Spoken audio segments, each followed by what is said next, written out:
Jungle. Hi, welcome to Prayers Radio. I'm Rich. This is my co-host, John Waterhouse. Ta-da! Hello, everybody. And we have a wonderful guest today, Reverend Dr. Kenn Gordon. Well, this show is only about prayer. Ernest Holmes, affirmative prayer, of course. And we like to actually start this out with a prayer. So if you'd do a prayer for us at the beginning here, Reverend Dr. Kenn Gordon, that would be fabulous. Thank you, Rich. So let's just breathe into the moment. Let's let go of the past, everything that occurred or didn't occur leading up to this particular moment. We just allow ourselves to become present where all the power of the universe exists. And I speak my word knowing that there is God and absolutely nothing else, knowing that I'm unified with this power, and knowing with certainty that this radio show and that the host and the backup host is in perfect alignment, that we come together with a realization and a recognition of the beauty and the magnificence, and that this show aids and supports in awakening humanity to its spiritual magnificence and creating a world that works for all. With that word spoken, put into mind, I simply give thanks that this is already complete, already done, and I release and surrender this back to that universal mind, that infinite intelligence, knowing that it must be so. I let go and I let spirit, and I ground this by saying, and so it is. And so it is. Well done. Well, Kenn, you've been in this movement for a long time. Would you tell us a little bit about yourself to the audience so that they know who you are? Sure. Like you say, my name is Kenn Gordon. I entered the teaching probably in the mid to late 80s through the Palm Desert Church or Center for Spiritual Living, Dr. Tom Costa. I'll tell you is that what I recognized was when I entered it, I was farming in Southern California, and there was absolutely nothing wrong with my life. I was from Canada. I came down to the States. I was happy. I had 2 children, a beautiful wife, which I still do. And my life was going really smoothly. And when I went into the center and participated, it kind of woke me up. I found it. My majors in university were philosophy and political science. And so what else could I do but become either a farmer or a minister, right?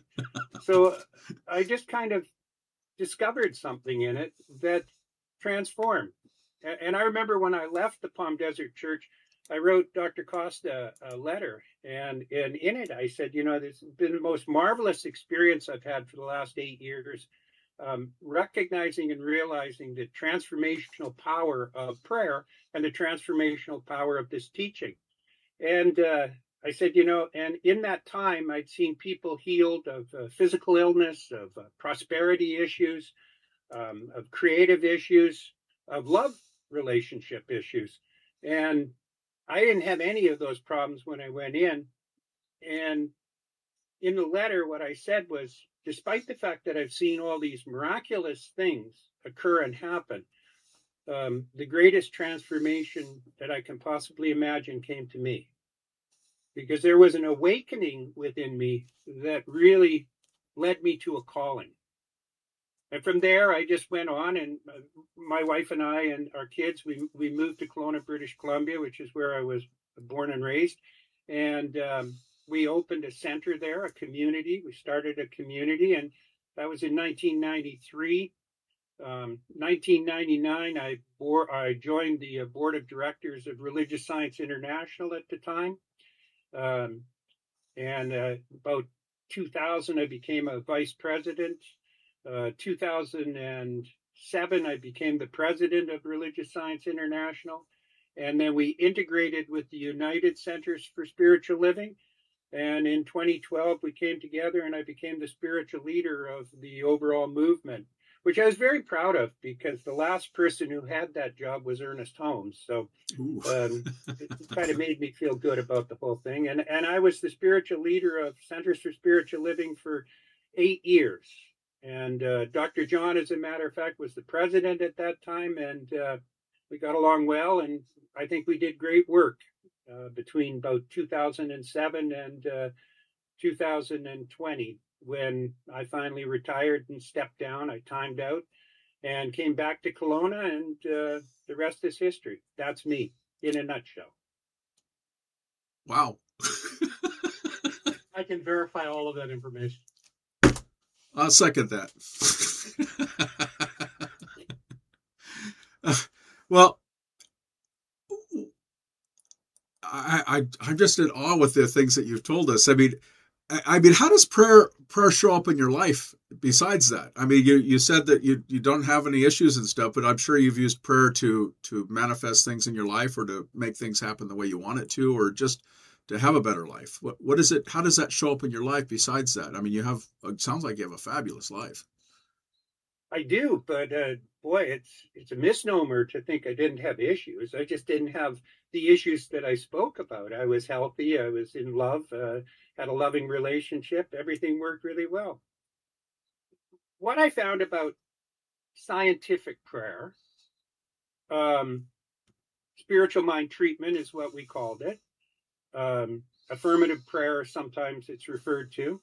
What I discovered about it was that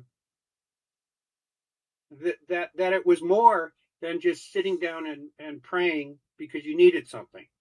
You know, prayer is a great, or spiritual mind treatment is a great reaction. It's a great reaction tool. When something happens in your life, what you do is you do your treatment work, and things open up and change and transform. But the key to scientific prayer, or the key to my learning and understanding and how I brought it into my being, was I use it proactively. I don't use it reactively. Now, I do use it reactively, but I use it primarily proactively. I set my life up according to prayer. Once the word is spoken, it's done. St. Paul in the Bible says we should pray without ceasing. When I was a little boy in the Methodist Lutheran movement, the United Church of Canada, the thought of praying without ceasing, my imagination said that I would be on my knees with my hands clenched 24/7. And there was no way as a child or as an adult that I ever intended to do that with my life. It was when I discovered Science of Mind that I realized that what Paul was saying was that when he said, pray without ceasing, he was saying your every thought's a prayer. And so once I realized my every thought was a prayer, that it was manifesting stuff, I began to look at what my thinking was. And as I began to look at what my thinking was, I discovered that I was thinking a lot of thoughts that I wouldn't pray for. And that was the foundation of my life at that time, was not being aware of how my thoughts were affecting my experiences. Mm-hmm. How the cause of my thinking was affecting the effect in my life.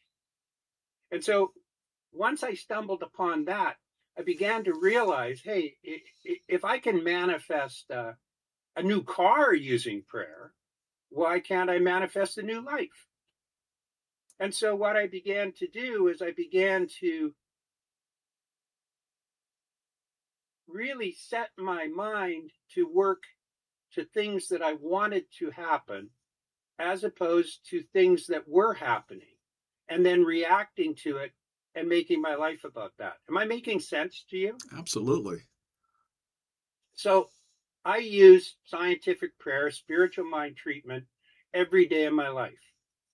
I get up in the morning and I set my day to be filled with joy, and then I adopt and adapt all of the way that I look at it and say, does that bring me joy? No. Well, then perhaps I should have a different thought behind that and carry on from there. And for me, that's the foundation of it. Because here's what I know. I know that once that word is set into mind, that the only thing that can change what the outcome for that is if I change my mind. So if I want prosperity in my life, then it demands that I think prosperous thoughts. And when I do the prayer, I quite often, when I do prayers for myself and others, I say, speaking this word now changes your life at depth. That everything that occurs from this moment forward is a fulfillment and an unfoldment of that word that you have implanted into the universal soil, and that it must become the reality. So I've had several experiences with it that have just awakened me, woke me up. I'll give you an example. All right. I used to be a ski patroller, a Canadian ski patroller, a volunteer. And I worked at a big mountain in Canada doing my shifts. And when I first entered, the day one that I started being a patroller, I was out skiing with an instructor, as a matter of fact, who was helping me fine tune how I ski. And 20 minutes in on the first shift, I twisted and pulled all the ligaments in my leg. And of course, what I did at that point was jumped up and down, hopped around, and swore and cursed and envisioned how horrible my life would be and how my career as a ski patroller was going to be over and how terrible it was going to be to have to walk around on crutches for 3 months. A true story. So I set about using the power of mind, and I was skiing within a month. I was back on shift and back patrolling. And the realization I had was that I wanted the consciousness where if I were to step off a curb and twist and sprain my ankle, instead of saying, oh, woe is me, this is horrible, this is the worst thing I could imagine, the first thing I would say is, thank you, God. Because that activity and that action was already implanted into mind, and that whatever occurs must occur for the greatness and the goodness of that which you've already implanted in prayer and put forward to manifest in your experience in your life. But, people come, clients come and they say, counseling, and they say, will you pray for me?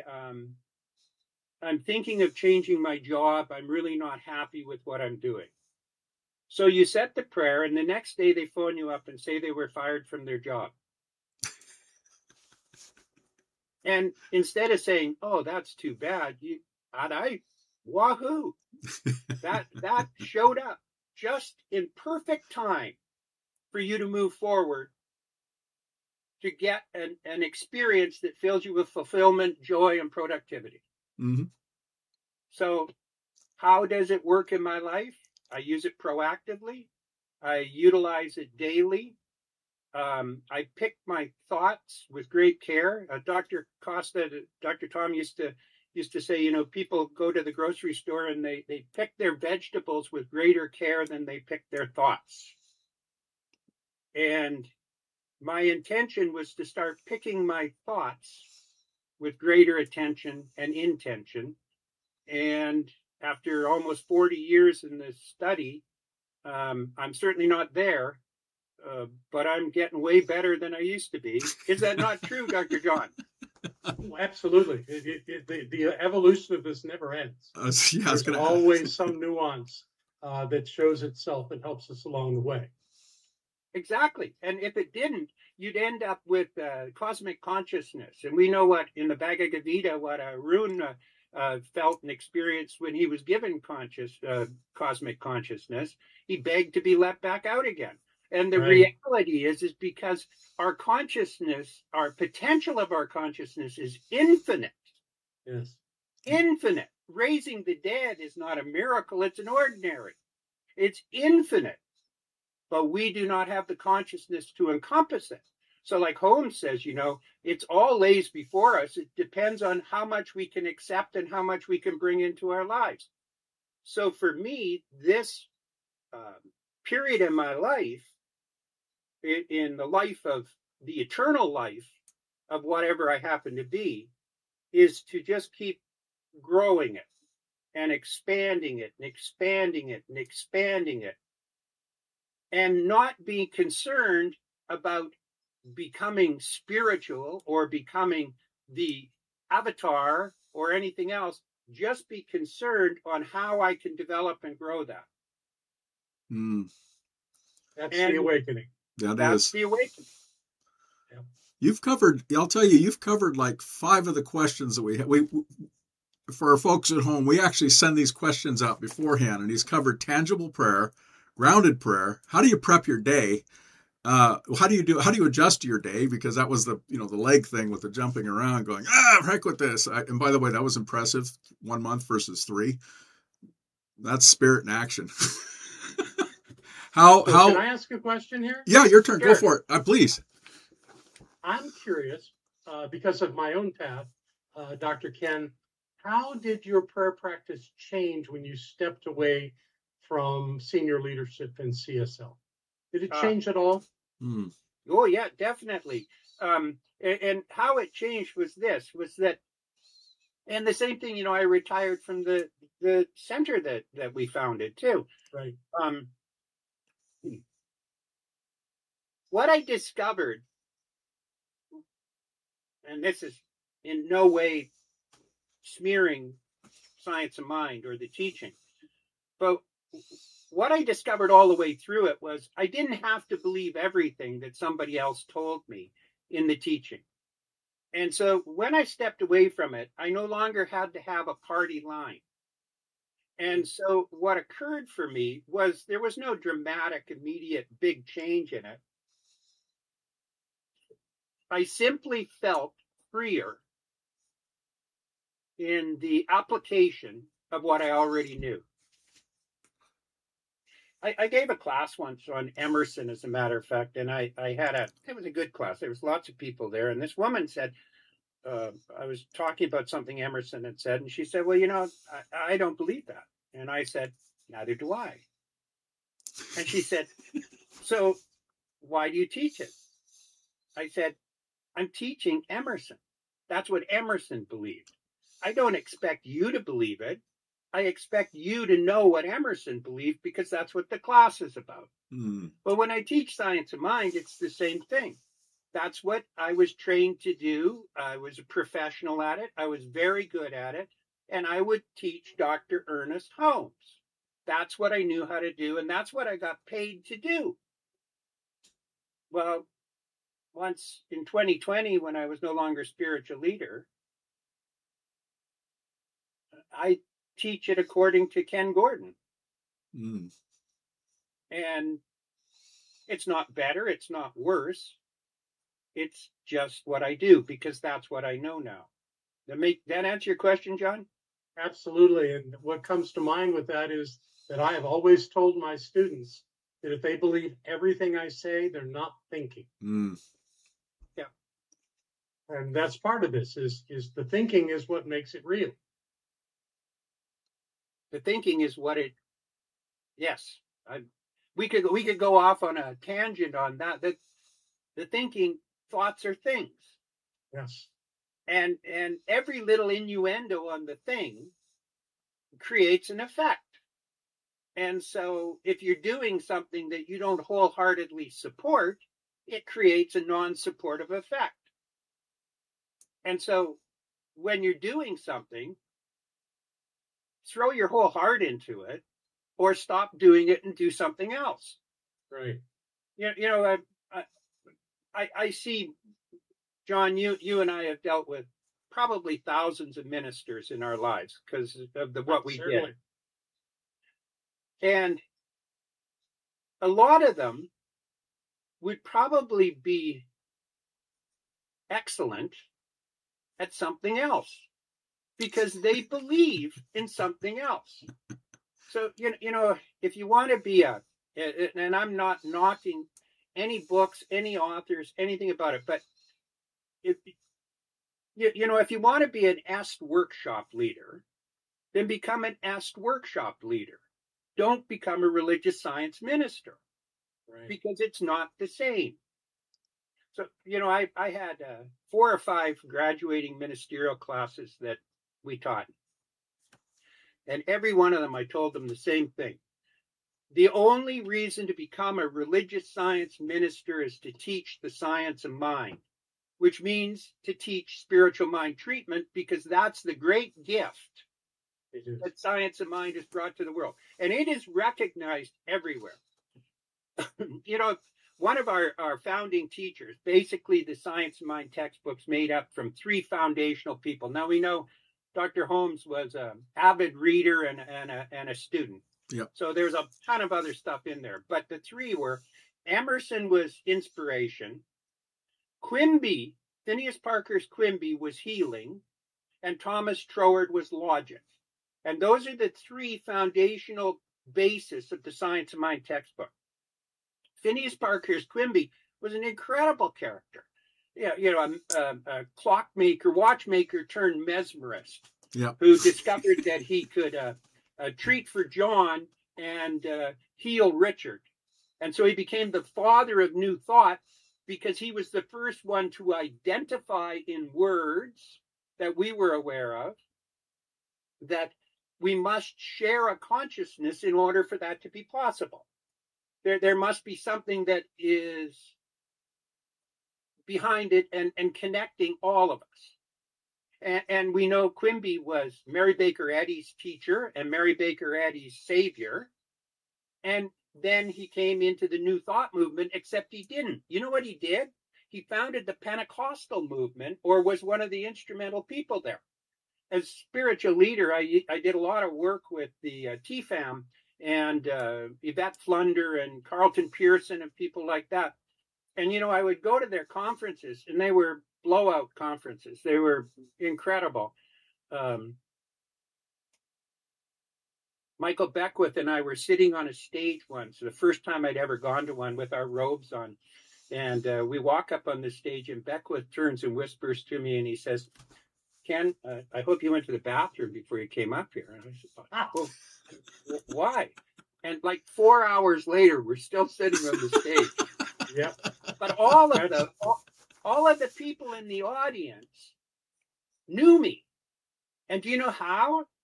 They read the Science of Mind magazine. Why? Because our healing method is identical to their healing method, except in the way that we apply it, how we put it in there. And that comes from Quimby.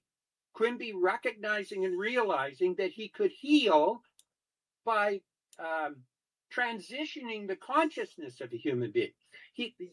In the Quimby manuscript, he talks about going to a woman with a broken leg, sitting with her and breaking his own leg in his mind, and then completing the conversation and going within and healing his broken leg and getting up and walking out.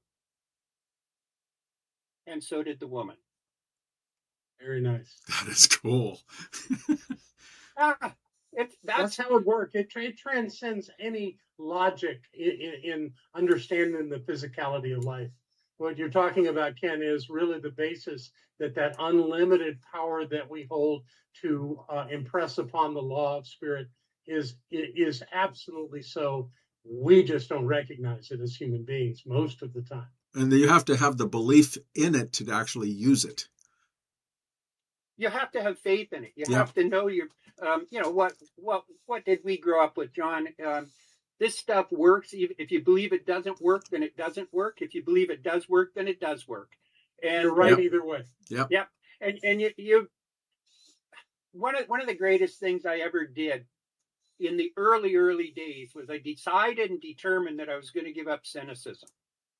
And it was a tough thing to do, because there was a lot of real weird thoughts that were going around in our center at those days. But the thing is that I decided that I was not going to say, no, that's not possible to any of these things that were going on. Doesn't mean I was going to follow them. Doesn't mean I was going to join conspiracies and stuff like that.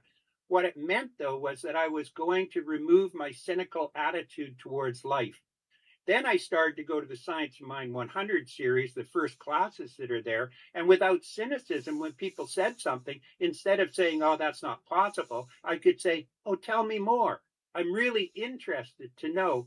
And then go home and practice it.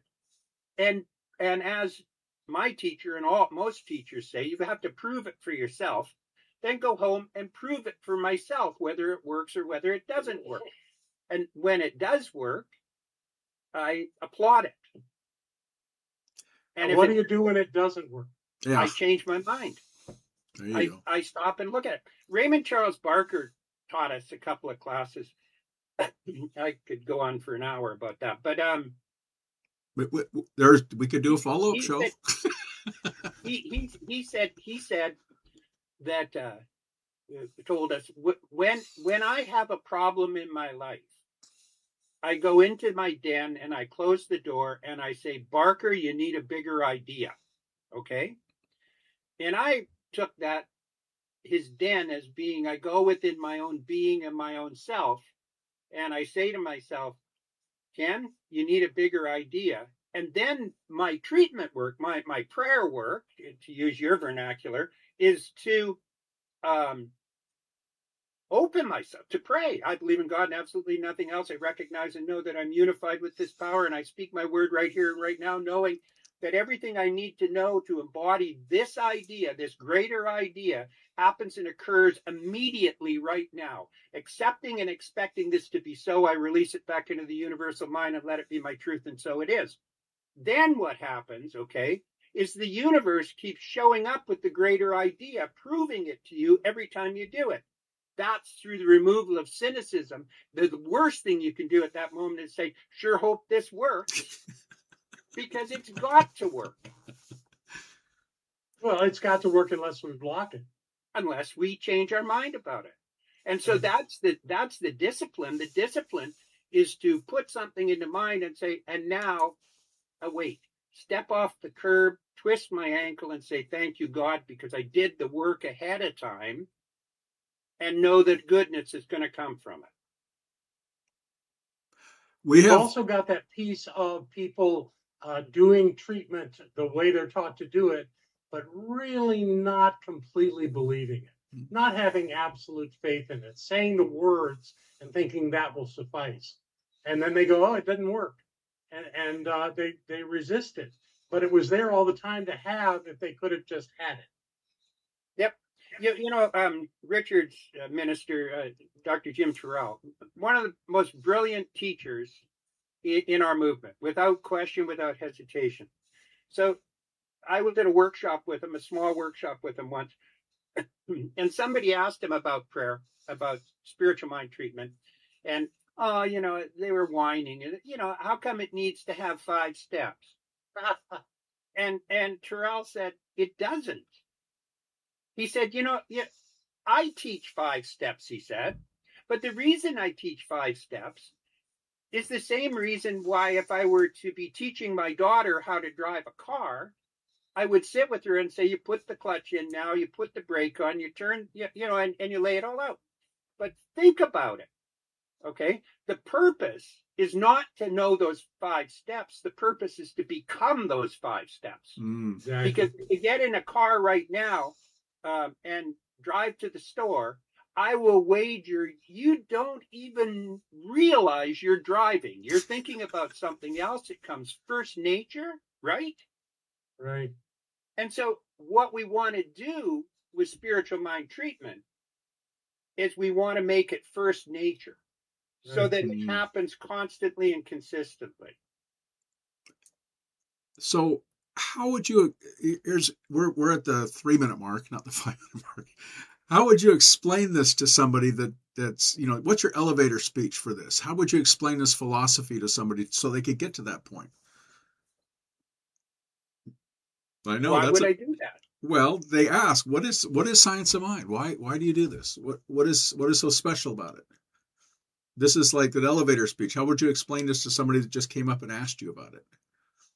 There's only one power, and that power works through each and every one of us in perfection.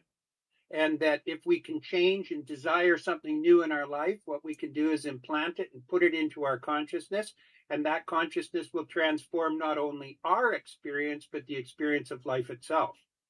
Now, that might not work, but I go back to the question, why would I tell somebody? If they asked me, I would probably sit down and explain it to them. And this need that we have to put things in 25 words, that's a logo on a piece of clothing or something. It's not the clothing. I like that. And we don't have proselytizing in our nature. No. We're not here to save the world. We're here to know the truth. Yes. I like that. How's it feel, Richard, to have your show totally taken away from you? You know what? I'll listen to anybody that has a better idea than me. That's what our philosophy is about. That's why we're open at the top. And if you have a better idea or a better way of doing it, I don't consider it taking over. I consider it showing me something that I may not know or may not understand a little bit. What is your elevator speech? Science of Mind is directly associated with the I am. I am, God is. And then we go from there depending on what they look at me. If they look at me funny, then I say, well, do you want to know more? Let me show you our center, or let me explain to you exactly what this is about if you're open to it. Because a lot of times people aren't open to it. And I know in an elevator speech, if you give them too much, the glass comes over and they're just glassy-eyed and don't want to listen to you. So God is, I am, is my short speech. And that's what works for me. Because if they want to know more, they'll ask. Okay, so let me give you my experiential, because I'm really I'm a storyteller. All right. And I'm a feeler. I'm clairsentient more than I am intellectual, in my opinion, for which I have great faith. When my son was about 6 years old, we were living away from the school that he was going to, so I made a point to make sure he could bring friends home. And one day he brought this little friend home with him. Let's call him Johnny. And Johnny comes to our house and they play. And Johnny's dad at 5:30, 6 o'clock comes to pick Johnny up.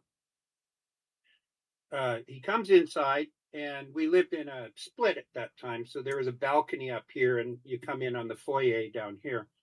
And I go to the door, and the dad comes in, and I call the boys, and the boys are coming up. And the dad says to me, so what do you do for a living?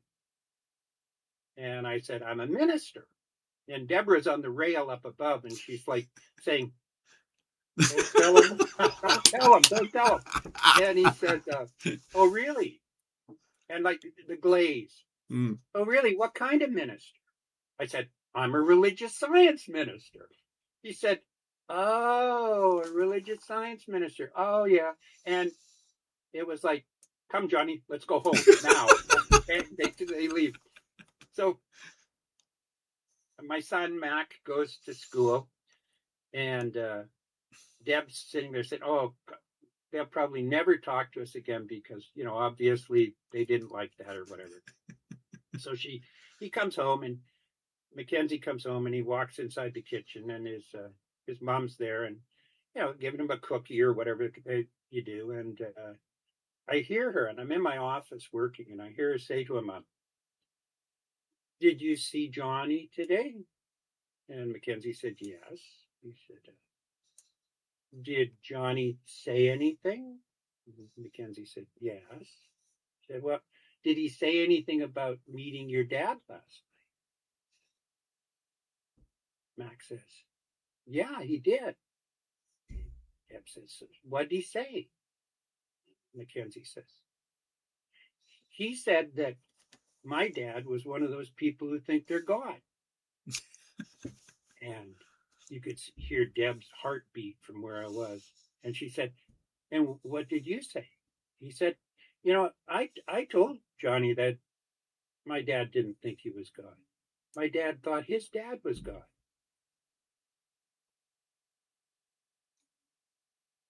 Pause. That's what I believe. There you go. That's it. God as I am. So let me give John. John, you want to ask a final question, then we have to close it up and stuff because we want to respect Kenn's time. Oh, I think the remnants of my questions. The only thing that I'd want to know is, do you add any other elements to your spiritual practice beyond spiritual mind treatment, or is that just your pure direction? No, I do add elements. I spend a couple hours every day, usually in the morning when I don't have a radio show to do, in contemplation. And I say that clearly because it's not meditation. My objective is not to make my mind go blank. And I do like meditation. It's wonderful, but contemplation. And I look at my life and I ask myself, how's it going, basically? And if it's not working the way I want it to, then I know what to do about it. But I contemplate my life and I contemplate the life around me every day. And that is a spiritual practice. Yes, it is. I do something very similar. It's good to hear you do that. So I'm Rich of Prayers Radio. This is John Waterhouse. His show is... Well, along with being here and being part of this, he's our co-host. I have a podcast called Higher Reality on the Edge of Understanding, which runs on Substack, Facebook, and YouTube, I believe. And we're on 19 platforms, so you're on there now, John. Because he's my co-host. Great, fantastic. And we want to give a great thank you. No, we don't want to. We are giving a great thank you to Reverend Dr. Kenn Gordon for taking the time to be with us today. You want to come back? We'll have you. You've got some wonderful stories. All you need to do is invite me and fit it into the schedule. Be careful what you ask. It's good to see you, Kenn. Good to see you. And hug your beautiful wife for me. Yeah, I will for sure. So let's go ahead, if you don't mind, Dr. Gordon. Could you pray us out? Sure. So let's once again just return to that place of present, the present moment where all the power of the universe exists, where the infinite capacity of spirit flows through us in absolute perfection.